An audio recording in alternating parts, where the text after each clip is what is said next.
ध्यान है ना, आपके समझे कि एटम का स्ट्रक्चर है, ठीक है। एटम का न्यूक्लियस में क्या है, तो न्यूक्लियस में आपके पास प्रोटॉन है, ठीक है। न्यूक्लियस में आपके पास प्रोटॉन है, और फिर यहाँ पे क्या दिया, उसका सेल्स है, उसके पास क्या है, उसका सेल्स है, ठीक है। अब यहाँ पे देखोगे तो यहाँ पे एक इन्फॉर्मेशन आपके पास क्या समझ में आता है, इन्फॉर्मेशन क्या बोला गया है, कि जो आउटर मोस्ट सेल है, तो आउटर मोस्ट सेल का बाइंडिंग एनर्जी 10 इलेक्ट्रॉन वोल्ट है।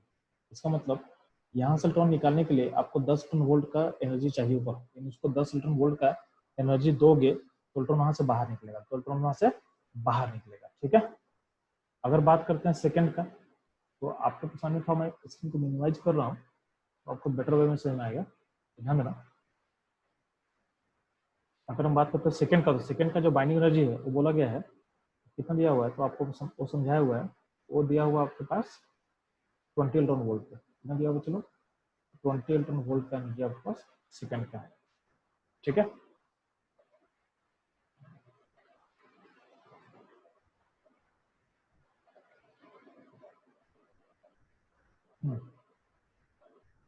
यहाँ ध्यान दें,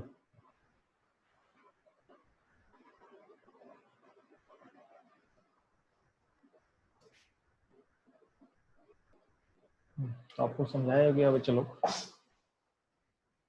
कि आपका जो आउटर ऑर्बिटल है उसका 10 इलेक्ट्रॉन वोल्ट एनर्जी है, क्या बाइंडिंग एनर्जी। उसके बाद सेकंड, जो लास्ट से सेकंड जो है, चलो उसके लिए 20 इलेक्ट्रॉन वोल्ट है, इसके लिए 30 बोला गया है, उसके लिए 40 बोला गया है। मतलब पॉइंट ये है, जितना आप अंदर आता जाओगे उतना ही इलेक्ट्रॉन का अट्रैक्शन क्या होगा, बढ़ेगा, तो उसका बाइंडिंग एनर्जी क्या होगा, इंक्रीज करते चला जाएगा, इंक्रीज करते चला जाएगा, ठीक है। अगर आपको पूछेगा इनमें से वर्क फंक्शन कौन है, तो वर्क फंक्शन किसको बोलेंगे, चलो किसको बोलेंगे वर्क फंक्शन, जो आउटर मोस्ट होता है उसके लिए नाम दिया गया है वर्क फंक्शन, ठीक है। तो वर्क फंक्शन हमेशा आउटर मोस्ट के लिए होता है, वर्क फंक्शन हमेशा आउटर मोस्ट के लिए डिफाइन करते हैं हम लोग, ठीक है। ध्यान देना, यहाँ पे आपको सिचुएशन समझाया हुआ है, यहाँ पे सिचुएशन समझाया हुआ है, ठीक है। सिचुएशन क्या है आपके पास है, ध्यान रखिए कि अगर मान लेते हैं कि यहाँ पे देखोगे, यहाँ पे देखो, यहाँ पे इलेक्ट्रॉन्स बहुत सारे दिखाए हैं, इलेक्ट्रॉन्स है, इलेक्ट्रॉन्स है, आउटर मोस्ट सेल में इलेक्ट्रॉन्स है, ठीक है। इलेक्ट्रॉन्स है, तो किसी भी इलेक्ट्रॉन को निकालने के लिए कितना एनर्जी देना पड़ेगा, तो आपको देना पड़ेगा, आउटर मोस्ट इलेक्ट्रॉन को अगर निकालना है तो 10 इलेक्ट्रॉन वोल्ट का एनर्जी देना पड़ेगा, चाहे वो कहीं का भी हो, चाहे वो कहीं का भी हो, ध्यान देंगे। अगर यहाँ पे सिचुएशन समझाया गया है कि अगर मान लेते हैं कि हम फोटोन से 9 इलेक्ट्रॉन वोल्ट देंगे तो क्या निकलेगा, तो बोलो नहीं निकलेगा, नहीं निकलेगा, 9 इलेक्ट्रॉन वोल्ट दोगे तभी नहीं निकलेगा, ठीक।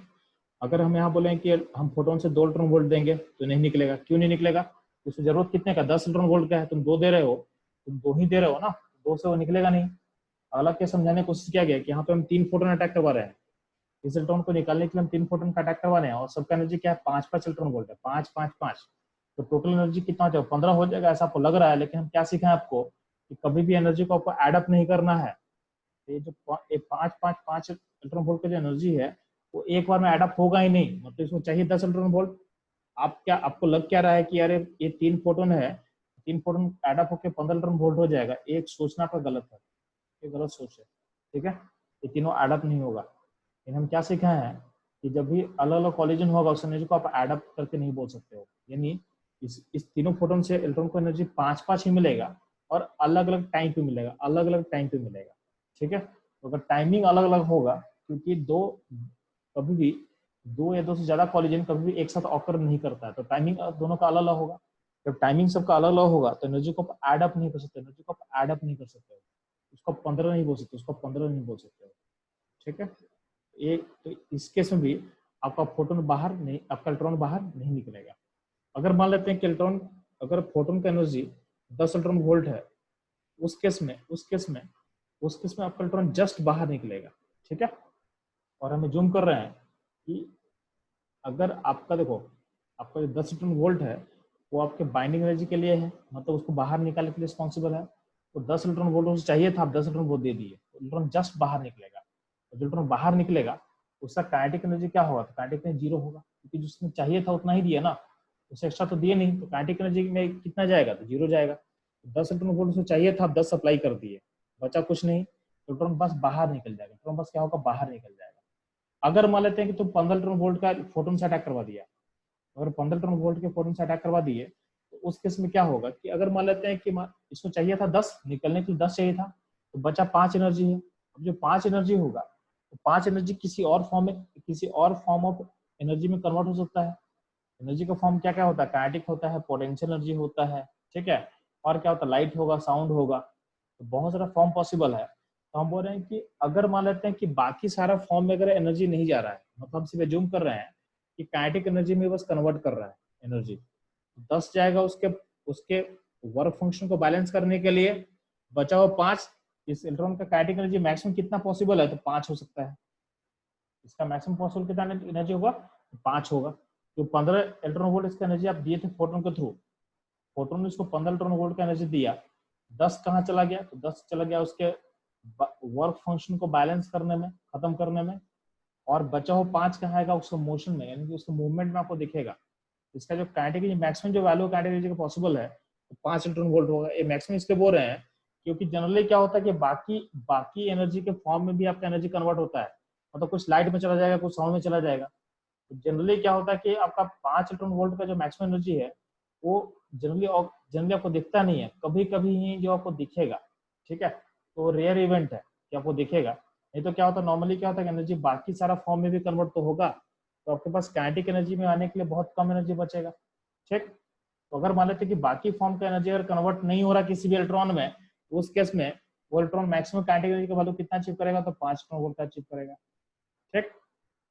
सिमिलरली अगर बात करते हैं कि आप 20 इलेक्ट्रॉन वोल्ट का एनर्जी का फोटोन इस पर कोलाइड करवा दिए, तो 20 इलेक्ट्रॉन वोल्ट का अगर फोटोन कोलाइड करेगा तो सिचुएशन में क्या होगा, चलो उस सिचुएशन में आप देखोगे तो फोटोन 20 इलेक्ट्रॉन वोल्ट का अटैक किया, इलेक्ट्रॉन को चाहिए 10 इलेक्ट्रॉन वोल्ट, बचा हुआ काइनेटिक, अगर काइनेटिक एनर्जी में अगर जाएगा तो काइनेटिक का मैक्सिमम वैल्यू क्या होगा, तो मैक्सिमम वैल्यू होगा 10 इलेक्ट्रॉन वोल्ट, मैक्सिमम वैल्यू क्या होगा, 10 इलेक्ट्रॉन वोल्ट का।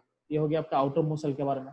अगर बात करते हैं कि जस्ट सेकंड लास्ट सेल का बात कर रहे हैं, सेकंड लास्ट सेल का अगर हम बात करेंगे तो वहाँ पे इलेक्ट्रॉन का बाइंडिंग एनर्जी कितना दिया हुआ है, वहाँ पे इलेक्ट्रॉन्स का बाइंडिंग एनर्जी दिया 20 इलेक्ट्रॉन वोल्ट, ठीक है, यानी वहाँ से इलेक्ट्रॉन निकालने के लिए कम से कम आपको 20 देना पड़ेगा।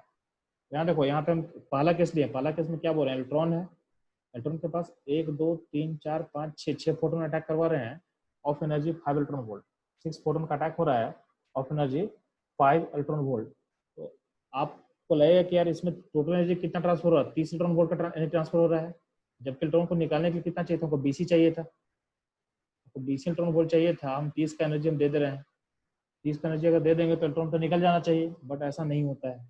क्यों, क्योंकि हम क्या सीखे हैं कि कभी भी अलग अलग कॉलिजन का एनर्जी को आप एडअप नहीं कर सकते हो, क्योंकि सारा कॉलिजन अलग अलग टाइम पे होगा, तो आपके पास इसको कभी भी एक साथ एनर्जी मिलेगा नहीं, 30 एक साथ मिलेगा नहीं, इसको मिलेगा कैसे, तो 5 5 करके मिलेगा, 5 फिर 5 फिर 5, तो इसको 20 चाहिए था, तो 20 तो पहुंचेगा ही नहीं कभी, 5 मिला खत्म हो गया, फिर 5 मिला खत्म हो गया, ऐसे चलेगा। तो इस केस में आपका इलेक्ट्रॉन बाहर निकलेगा, नहीं निकलेगा। यहाँ देखो इस केस में हम लोग क्या किया, 2 फोटोन अटैक करवाए हैं 10 10 का, उस केस में भी एडअप नहीं कर सकते हैं, तो इस केस में आपका इमिशन नहीं होगा। थर्ड केस में क्या किए, एक ही फोटोन है, यानी कॉलिजन एक ही होगा, सिंगल फोटोन मतलब कॉलिजन एक है, और उस फोटोन का एनर्जी 25 है, तो 25 एनर्जी का फोटोन होगा इलेक्ट्रॉन वोल्ट का, क्योंकि चाहिए कितना था, चाहिए था 10 20 चाहिए, 25 इलेक्ट्रॉन वोल्ट का फोटोन के पास है, इलेक्ट्रॉन को निकलने के लिए कितना एनर्जी चाहिए, 20 इलेक्ट्रॉन वोल्ट का एनर्जी चाहिए, तो जितना चाहिए उससे ज्यादा का एनर्जी आपका फोटोन अटैक कर रहा है, तो अटैक करेगा तो 20 जाएगा उसको निकालने में, और बचा हुआ जो 5 है उसे काइनेटिक एनर्जी में दिख सकता है, काइनेटिक एनर्जी में दिख सकता है। तो दिख सकता है इसलिए बोलते हैं क्योंकि हमेशा आपका नहीं दिखेगा, क्योंकि कभी कभी क्या होता है एनर्जी किसी और फॉर्म में भी चला जाएगा, तो काइनेटिक एनर्जी के फॉर्म में आपको हमेशा दिखेगा नहीं, ठीक है। तो जो एक्सेस एनर्जी हम देते हैं ना, जो एक्सेस एनर्जी देते हैं, तो जरूरी नहीं हो कि काइनेटिक एनर्जी में जाए, तो कभी कभी काइनेटिक एनर्जी चला जाएगा पूरा, लेकिन कभी कभी होता है कि बाकी एनर्जी में भी जाएगा और काइनेटिक में थोड़ा सा आ जाएगा। तो काइनेटिक एनर्जी हमेशा क्या होता है, इस तरह से आप हमेशा नहीं निकाल सकते हो आपसे, हाँ, लेकिन आपसे पूछेगा कि maximum value of kinetic energy क्या पॉसिबल है, तो मैक्सिमम वैल्यू क्या है कि अगर बाकी एनर्जी में हम बाकी एनर्जी को बोले कि बाकी एनर्जी मेरा कन्वर्ट नहीं हो रहा है, तो यहाँ जो एक्सेस एनर्जी है, तो 20 चाहिए था निकलने के लिए और 25 आप दे रहे हो, एक्सेस कितना है, एक्सेस है 5, 5 इलेक्ट्रॉन वोल्ट जो है उसे काइनेटिक एनर्जी में चला जाएगा, उसे काइनेटिक एनर्जी चला जाएगा, तो उस केस में आप काइनेटिक एनर्जी मैक्सिमम आप इस तरह से निकाल सकते हो, ठीक है। अब ध्यान देना यहाँ पे,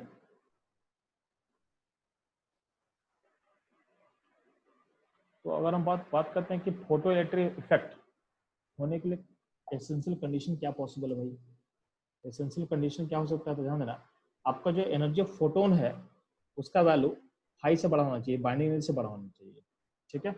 अगर फोटोन का एनर्जी का वैल्यू अगर हाई से छोटा होगा, देन आपका कोई भी इलेक्ट्रॉन बाहर नहीं निकलेगा, इरेस्पेक्टिव ऑफ आप कितना ही फोटोन बढ़ा दो। मेरा सिंपल बोलने का क्या है कि अगर इस इलेक्ट्रॉन को निकलने के लिए 10 का एनर्जी चाहिए मेरे को, 10 इलेक्ट्रॉन वोल्ट का, आपका फोटोन है 1 इलेक्ट्रॉन वोल्ट का, फोटोन है 1 इलेक्ट्रॉन वोल्ट का मानते हैं, ऐसा मान लो 50 फोटोन में डाल दोगे ना तो भी इलेक्ट्रॉन नहीं निकलेगा, ठीक है, क्योंकि उसका बाइंडिंग एनर्जी 10 का है। तो उस केस में उसका हमको एक ही फोटोन रिक्वायर है, हमको एक ही फोटोन रिक्वायर है विद सफिशिएंट एनर्जी, मतलब उसका एनर्जी बाइंडिंग एनर्जी से ज्यादा होना चाहिए, बाइंडिंग एनर्जी से ज्यादा होना चाहिए। तो अगर हम बात करते हैं फोटो इलेक्ट्रिक इफेक्ट होने का, तो कंडीशन होना चाहिए कि जो फोटोन कोलाइड कर रहा है उसका एनर्जी उस फाई से बड़ा होना चाहिए। फाई से छोटा है अगर फोटोन का एनर्जी होगा तो आप फोटोन का नंबर कितना ही बढ़ा दे, आपका इलेक्ट्रॉन कभी नहीं निकलेगा, आपका इलेक्ट्रॉन कभी नहीं निकलेगा, ठीक है। तो यहाँ पे समझाया गया कि collision of one photon with sufficient energy, sufficient energy का जब बात करते हैं तो इसका मतलब होता है फोटोन का जो एनर्जी है फाई से बड़ा होना चाहिए, फाई से बड़ा होना चाहिए। तो collision of one photon with sufficient energy is required for electron ejection, ठीक है। और जब भी आपका जो फोटोन का एनर्जी फाई से बड़ा होगा तब जो एक्सेस एनर्जी है, एक्सेस एनर्जी का मतलब energy of photon minus phi, इसको बोलते हैं हम लोग एक्सेस एनर्जी। तो जो एक्सेस एनर्जी का हम बात कर रहे हैं ना, वो कन्वर्ट कर सकता है अदर फॉर्म ऑफ एनर्जी में। कुछ कुछ इलेक्ट्रॉन में क्या होगा, इनफ्यू इलेक्ट्रॉन्स, अगर हम अदर फॉर्म ऑफ कन्वर्जन को बात नहीं करते हैं तो कन्वर्जन कहाँ होगा, तो काइनेटिक एनर्जी में। कन्वर्जन कहाँ होगा, काइनेटिक एनर्जी में। तो जो काइनेटिक एनर्जी का वैल्यू होगा उस केस में जो वैल्यू होगा वो होगा मैक्सिमम। अगर किसी और फॉर्म में एनर्जी कन्वर्ट नहीं हो रहा तो कहाँ जा रहा है, काइनेटिक एनर्जी जा रहा है।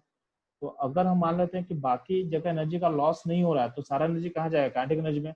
कौन सा एनर्जी, जो एक्सेस है, जो आप एक्सेस सप्लाई किए हो वही एनर्जी जो कन्वर्ट होगा। तो एक्सेस एनर्जी जो आप दे रहे हो वो काइनेटिक एनर्जी का मैक्सिमम वैल्यू में जा सकता है। कब जाएगा, जब बाकी एनर्जी के फॉर्म में आपका एनर्जी कन्वर्ट नहीं होगा तो, ठीक। ये आपको समझ में आना चाहिए। यानी हम लोग क्या सीख रहे हैं कि आपका एक ही फोटोन का कोलिजन इलेक्ट्रॉन को निकाल सकता है, सिंगल फोटोन का कोलिजन से इलेक्ट्रॉन निकल सकता है। कब, जब आपका जो एनर्जी है सफिशिएंट होगा, एनर्जी क्या होगा, सफिशिएंट होगा, ठीक है। तो यहाँ पे समझाने की कोशिश किया गया है कि ड्यूरिंग कॉलिजन का अगर हम बात करते हैं बच्चे लोग, ड्यूरिंग कॉलिजन अगर मान लेते हैं कि आपका इलेक्ट्रॉन हम इसका 3 केस ले रहे हैं, तो हर इलेक्ट्रॉन का बाइंडिंग एनर्जी को 5 बोला गया है। क्या बोला गया है, सारे इलेक्ट्रॉन का बाइंडिंग एनर्जी क्या है, 5 है। केस 1 और सारे केस में क्या है, उसमें फोटोन अटैक कर रहा है, सारे केस में फोटोन अटैक कर रहा है। और फोटोन का एनर्जी क्या, ईपी है। तो सारे केस में फोटोन का एनर्जी सारे केस में क्या है, कांस्टेंट है, क्या है, ईपी बोला गया। और सारे केस का इलेक्ट्रॉन का जो बाइंडिंग एनर्जी क्या है, 5 बोला गया है, ध्यान देना। और इस ये भी जो भी केस है उसमें क्या है कि एनर्जी फोटोन जो अटैक कर रहा है वो 5 से बड़ा है। ये आपको कंडीशन समझा दिया गया है, ये कंडीशन आपके लिए समझा दिया गया है।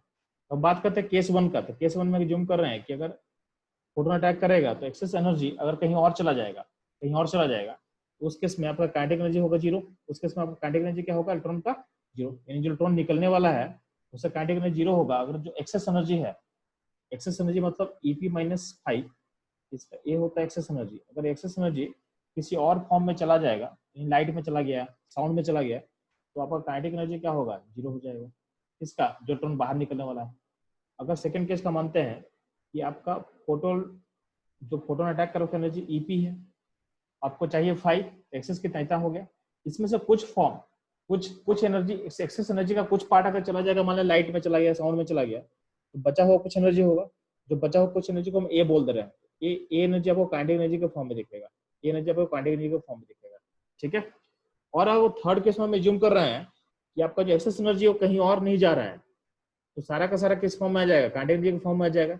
उस केस में इलेक्ट्रॉन अपने मैक्सिमम काइनेटिक एनर्जी के वैल्यू को अचीव करेगा, इलेक्ट्रॉन अपने मैक्सिमम काइनेटिक एनर्जी के वैल्यू को अचीव करेगा, उसको बोलते हैं के मैक्स। क्या बोलते हैं, के मैक्स, ठीक है। तो के मैक्स का मतलब होता है कि अगर आपका जो एक्सेस एनर्जी है ईपी माइनस 5, ये और कहीं जगह लॉस नहीं कर रहा है, यानी सारा का सारा जो एक्सेस एनर्जी आप दे रहे हो वो सारा का सारा एनर्जी कन्वर्ट किस में हो जाएगा, वो काइनेटिक एनर्जी के फॉर्म में कन्वर्ट हो जाएगा। तो उस केस में आपका जो के मैक्स हो सकता है वो ईपी माइनस 5 हो सकता है, ठीक है। कब, जब अदर लॉस होगा 0। इसका मतलब हम बोल रहे हैं यहाँ पे आपको तीन इलेक्ट्रॉन लिख के हम दिखा दिए। तो आप देख रहे हो ना कि आपका सेम फोटोन के एनर्जी से आपका काइनेटिक एनर्जी अलग अलग हो सकता है। कुछ इलेक्ट्रॉन का काइनेटिक एनर्जी 0 हो सकता है, कुछ का ए हो सकता है, कुछ का ए मैक्स हो सकता है। इसका मतलब अगर हम फोटो इलेक्ट्रॉन्स का बात करेंगे, यानी जो फोटो इलेक्ट्रिक इमिशन हो रहा है उसका इलेक्ट्रॉन का जो काइनेटिक एनर्जी का हम बात करते हैं, उसका जो एनर्जी है वो के मैक्स और 0 के बीच में रहेगा। तो आपसे कोई पूछेगा कि काइनेटिक एनर्जी का मैक्सिमम वैल्यू क्या पॉसिबल है, उसका मैक्सिमम वैल्यू पॉसिबल है के मैक्स, उसका मिनिमम वैल्यू कितना पॉसिबल है, उसका मिनिमम वैल्यू पॉसिबल है 0। सिंपल सा चीज है। अगर आपसे पूछेगा ना कि किसी भी फोटो इलेक्ट्रिक इमिशन में जो इलेक्ट्रॉन निकल रहा है उसका मैक्सिमम वैल्यू कितना पॉसिबल है, तो मैक्सिमम वैल्यू पॉसिबल होगा के मैक्स, और उससे पूछेगा कि मिनिमम वैल्यू से कितना पॉसिबल हो सकता है, तो मिनिमम वैल्यू होगा 0, और उसके बीच में ही बाकी सारा इलेक्ट्रॉन्स का वैल्यू रहेगा। ठीक है, तो ये आपको समझाने की कोशिश किया गया, ये आपको समझाने का कोशिश किया गया है। ठीक है,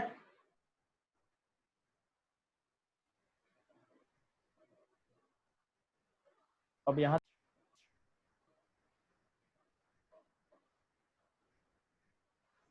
ध्यान रखना बच्चों, अगर हम बात करते हैं एनर्जी ऑफ फोटोन का, तो एनर्जी ऑफ फोटोन के लिए आप लोग क्या पढ़े हो, एच न्यू होता है फॉर्मूला। ठीक है, और अगर हम मान लेते हैं कि फोटोन का एनर्जी फाई के बराबर है, तो फाई के बराबर है, उस केस में वैल्यू को हम बता दे रहे हैं कि आपका जो वैल्यू होगा उसको एच न्यू नोट बोल दे रहे हैं। यानी यहाँ पे फाई के बराबर जो एनर्जी होगा उसके लिए कुछ फ्रिक्वेंसी होगा। आपको पता है कि फोटोन की एनर्जी प्रोपोर्शनल टू फ्रिक्वेंसी है, प्रोपोर्शनल टू क्या फ्रिक्वेंसी है। ठीक है, तो अगर मान लेते हैं कि कुछ, अब मान लेते हैं कि अगर फ्रिक्वेंसी बढ़ाएंगे घटाएंगे तो आपका एनर्जी ऑफ फोटोन क्या होगा, बढ़ेगा घटेगा। अब जो फाई है, तो फाई एक कांस्टेंट वैल्यू है, फाई एक कांस्टेंट वैल्यू है। ठीक है, फाई एक कांस्टेंट है, तो अगर कभी कभी क्या होगा कि फोटोन का एनर्जी क्या होगा, अब फ्रिक्वेंसी बढ़ाने घटाने से क्या होगा, फोटोन का एनर्जी क्या होगा, फाई से बड़ा हो सकता है, फाई से छोटा हो सकता है, और कभी कभी क्या होगा, फाई के बराबर भी हो सकता है, फाई के बराबर भी हो सकता है। तो हम क्या जूम कर रहे हैं कि आपका न्यू नोट इस फ्रिक्वेंसी पे आपका जो एनर्जी ऑफ फोटोन है वो बराबर हो जाएगा किसके, फाई के, किसके, फाई के। इसका मतलब ये जो फ्रिक्वेंसी है म्यू नॉट, ये फ्रिक्वेंसी जो है इसको बोलते हैं कट ऑफ फ्रिक्वेंसी। यानी ऐसा फ्रिक्वेंसी जिस केस में फोटोन का एनर्जी फोटोन का एनर्जी आपके वर्क फंक्शन या थ्रेशोल्ड एनर्जी के बराबर हो जाएगा।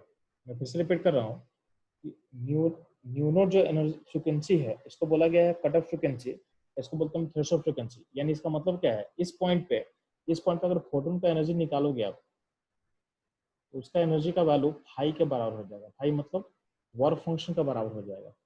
तो इसको बोला गया है न्यू नोट, यानी इस फ्रिक्वेंसी का नाम बोला गया है कट ऑफ फ्रिक्वेंसी या फिर बोला गया थ्रेशोल्ड फ्रिक्वेंसी।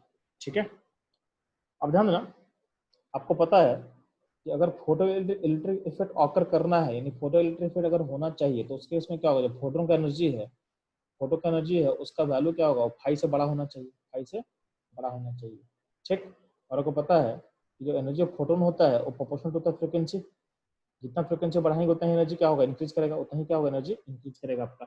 ठीक, तो अगर हम बात करते हैं कि अगर फोटो इलेक्ट्रिक इफेक्ट ऑकर करना है, तो उस केस में आपका जो एनर्जी ऑफ फोटोन है फाई से बड़ा होना चाहिए, यानी एच न्यू का जो वैल्यू है वो फाई से बड़ा होना चाहिए। और फाई क्या होता है, फाई होता है एच न्यू नॉट, फाई होता है एच न्यू नॉट। दोनों को वैल्यू को पुट कर, तो मान लेते हैं कि फाई का वैल्यू को पुट करोगे एच म्यू नॉट पुट करोगे तो आपका क्या हो जाएगा, तो यहाँ पे एच न्यू है और यहाँ पे क्या होगा, एच न्यू नॉट होगा, यहाँ पे एच कैंसिल हो जाएगा, इससे क्या निकल के आ जाएगा कि आपका जो फ्रिक्वेंसी का वैल्यू होगा वो म्यू नॉट फ्रिक्वेंसी से बड़ा होना चाहिए, तो म्यू नॉट फ्रिक्वेंसी से बड़ा होना चाहिए। यानी फोटो इलेक्ट्रिक इफेक्ट होने के लिए आपका जो फ्रिक्वेंसी का वैल्यू है वो आपके कट ऑफ फ्रिक्वेंसी से बड़ा होना चाहिए, कट ऑफ फ्रिक्वेंसी से बड़ा होना चाहिए। Incident frequency must be greater than equal to cut off frequency, किसके लिए, to photo electric effect occur करने के लिए एक कंडीशन दिया गया, एक कंडीशन आपका दिया गया है। ठीक है,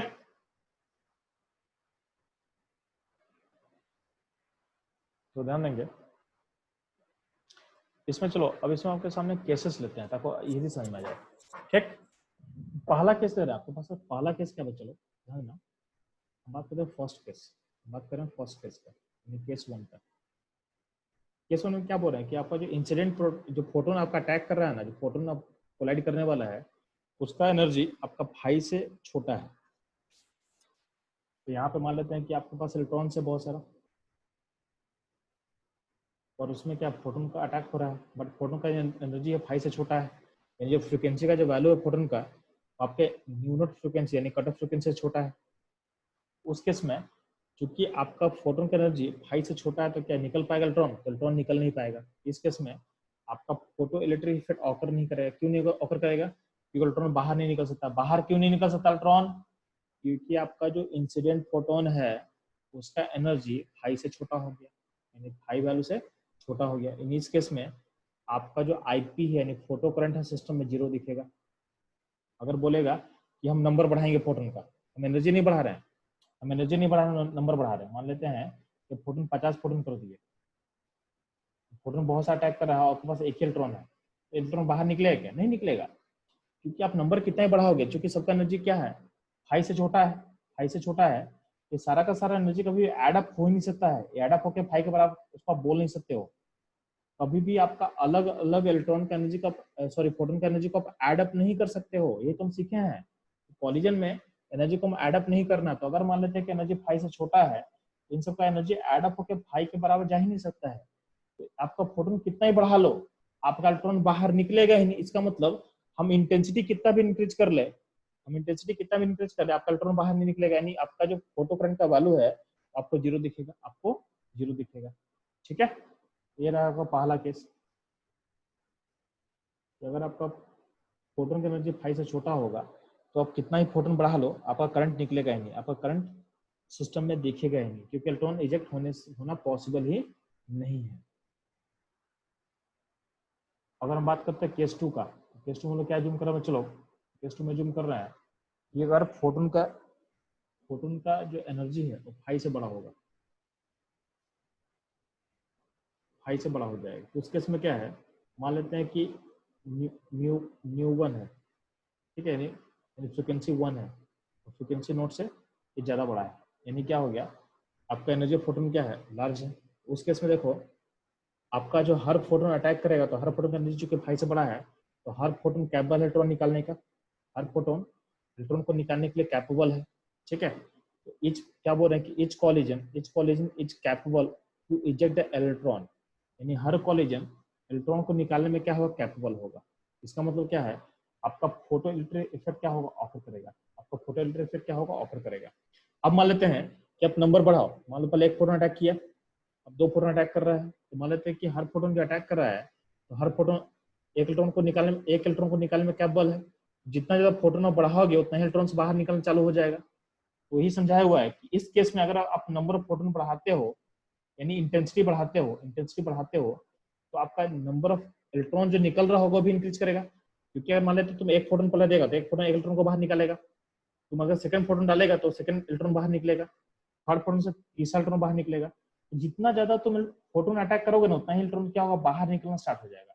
ठीक है, तो यहाँ समझाया गया है कि अगर आप इंटेंसिटी को इंक्रीज करते हो तो आपका नंबर ऑफ इलेक्ट्रॉन जो होगा वो भी इंक्रीज करेगा। इसका मतलब है आपका चार्ज इंक्रीज कर रहा है, आपका क्यू इंक्रीज कर रहा है चार्ज।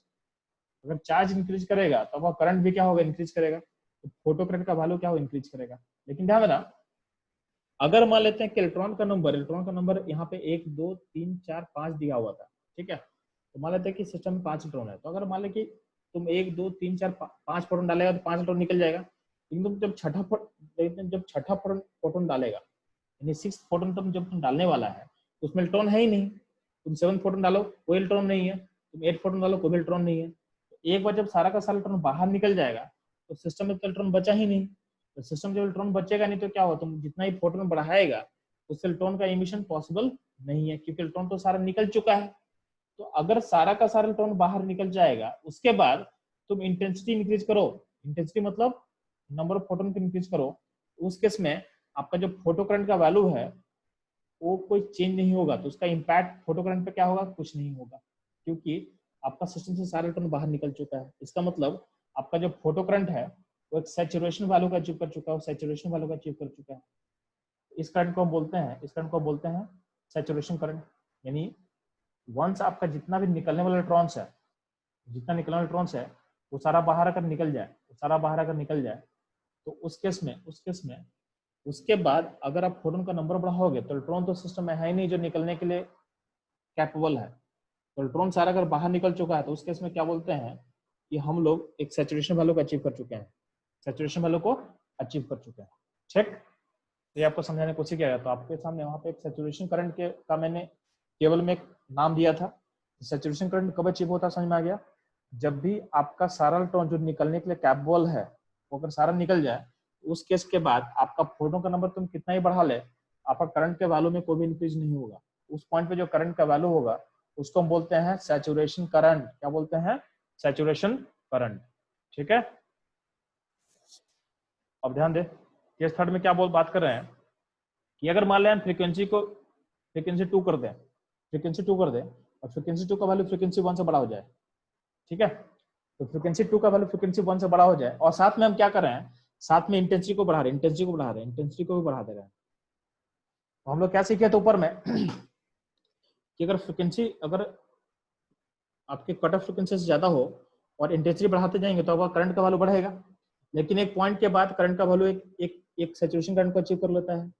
ठीक है, अब ध्यान दे, अगर हम फ्रीक्वेंसी फर्दर बढ़ाएंगे, यानी हम क्या कर रहे हैं, फोटोन का एनर्जी को इंक्रीज कर रहे हैं, तो होता क्या है, अब समझ, जैसे एटम है तो एटम में क्या होता है, एटम में कुछ इलेक्ट्रॉन होता है बाहर वाले सेल में, उसका क्या होगा, उसका बाइंडिंग एनर्जी 10 इलेक्ट्रॉन वोल्ट है अगर मान लेते हैं। कुछ होता है अंदर वाले में, तो अंदर वाले इलेक्ट्रॉन का बाइंडिंग एनर्जी क्या ज्यादा होगा। तो अगर मान लेते हैं कि आप एनर्जी ऑफ फोटोन को बढ़ा दोगे तो उस केस में क्या होगा कि आपका बाहर का इलेक्ट्रॉन, अगर मान लेते हैं कि पहले में आपके पास 15 इलेक्ट्रॉन वोल्ट का एनर्जी था, आपके पास 15 इलेक्ट्रॉन वोल्ट का जो फोटोन का एनर्जी है वो किसको बस निकाल सकता है, बस बाहर वाले को निकाल सकता है। तो अगर बस बाहर में कितना इलेक्ट्रॉन है, 1 है, 2 है, 3 है, 4 है, 5 है, तो वे 5 इलेक्ट्रॉन निकालने में कैपेबल, उसके बाद निकाल नहीं पाएगा। लेकिन अगर मान लेते हैं कि तुम फोटोन की एनर्जी को बढ़ा के 25 कर लेगा, तो 25 इलेक्ट्रॉन वोल्ट अगर एनर्जी अगर दोगे आप, तो हुआ क्या, आपका आउटर मोस्ट से तो निकालेगा, साथ में आप देखोगे सेकंड, यानी सेकंड लास्ट सेल जो है उसमें भी 3 इलेक्ट्रॉन है, उसका भी इलेक्ट्रॉन को बाहर निकालने में कैपेबल है। तो अगर आप एनर्जी को बढ़ा दो तो क्या होगा, बाहर का 5 निकलेगा और अंदर का 3 निकाल देगा, यानी कहीं ना कहीं करंट का जो वैल्यू है, सैचुरेशन वैल्यू है, वो बढ़ा देगा। क्यों बढ़ेगा, क्योंकि अब ज्यादा एनर्जी बढ़ाने से आपका जो अंदर का इलेक्ट्रॉन है जो पहले नहीं निकल रहा था वो भी अब निकलना स्टार्ट कर जाएगा, तो यही समझाया हुआ है कि अगर आप फ्रिक्वेंसी बढ़ाते हो, इंटेंसिटी को इंक्रीज करते हो, तो होता क्या है कि by increasing frequency the highly energetic photon particles क्या करेगा, ejects electron from the inner orbital, यानी अंदर के ऑर्बिटल से भी आपका इलेक्ट्रॉन निकाल सकता है। इससे कारण क्या होगा, चार्ज बढ़ जाएगा। तो जब चार्ज बढ़ जाएगा तो क्या होगा, आपका जो सैचुरेशन करंट का वैल्यू है वो भी क्या होगा, इंक्रीज करेगा, वो भी क्या होगा इंक्रीज कर जाएगा। ठीक है,